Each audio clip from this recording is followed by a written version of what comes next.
Mr. Speaker, there are many Manitobans who've come here today concerned about this NDP government's covert operation of provincial parks. The NDP government's lack of openness and accountability and complete disregard for Manitobans with cottages in our parks is very disturbing.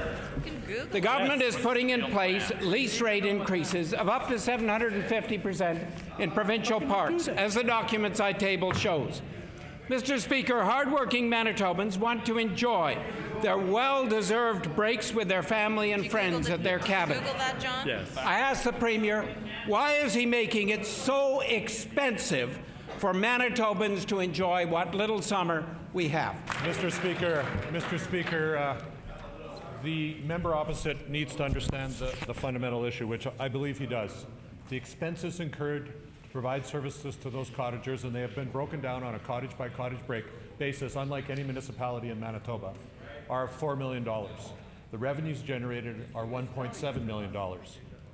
Is the member asking that all other taxpayers subsidize that? Does that mean the little senior living in a little house on Magnus Avenue has to pay additional taxes to pay for somebody's cottage at West Hawk Lake? I don't think anybody believes that is fair, Mr. Speaker. We're looking for a fair system. We're looking for a fair system where the cost of the services provided are recovered. If there's any anomalies, the acting minister or the minister is completely prepared to review that. The transparency is there. We brought in independent auditing firms to look at it. I've never seen a research in the history of this province that breaks down the expenses on a cottage by cottage or a property by property basis. That's online, that is fully transparent, and if there's any issues that arise out of that, we're willing to discuss it and find a way to do this as fairly as possible for the benefit of all Manitobans. Mr. Speaker, the government continues to hide information.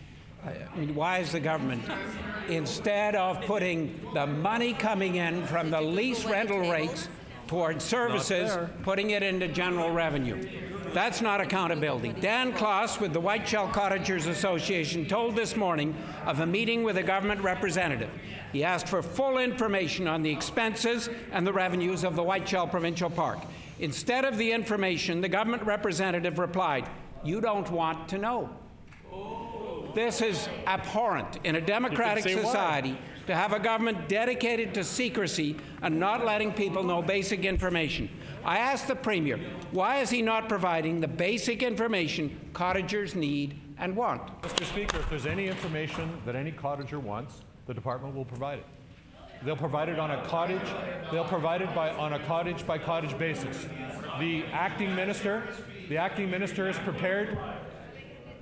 The acting minister is prepared to meet with a delegation from the cottage owners after and make arrangements to identify any specific information they wish to receive. Nobody wants to hide anything. As a matter of fact, when it's fully transparent and people fully understand it, I believe that fair-minded cottagers will work with the government to find a reasonable way to advance the recovery of the expenses that are incurred to provide those beautiful services to those cottages in beautiful provincial parks. We want high-quality parks where people can have a good experience, a good quality of life experience, and we want to do it in such a way that other people that don't have the opportunity to own a cottage don't have to subsidize it, Mr. Speaker. When a government representative says, you don't want to know, instead of providing information, it tells it all, Mr. Speaker. Having a cottage and living at the lake is one of the really wonderful reasons for being a Manitoban. You know, this morning we learned the real reason for the government's high increase in fees and rental costs. The MLA for Flin Flon said, I quote, "It's about taking cabins out of the parks." Yep. Mr. Speaker, the strategy never mentioned this goal.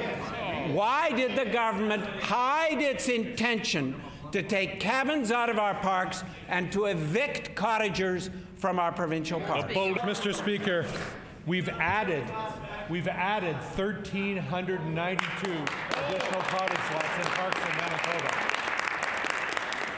Only the member from River Heights could turn that into subtraction, Mr. Speaker. That's 1,392 more cottage lots, and we're looking for ways to increase more opportunities for families to enjoy the parks, whether it's electrified campsites, whether it's yurts, whether it's additional cottage lots, additional opportunities to enjoy our parks in Manitoba are very important. And we are creating more parks, Mr. Speaker, in Manitoba. In the north, just this week, we've expanded the parks around Camp Morton, Mr. Speaker. We will look for ways to increase our parks. And by the way, we're going to pave the roads to those parks so people can get there safely, Mr. Speaker.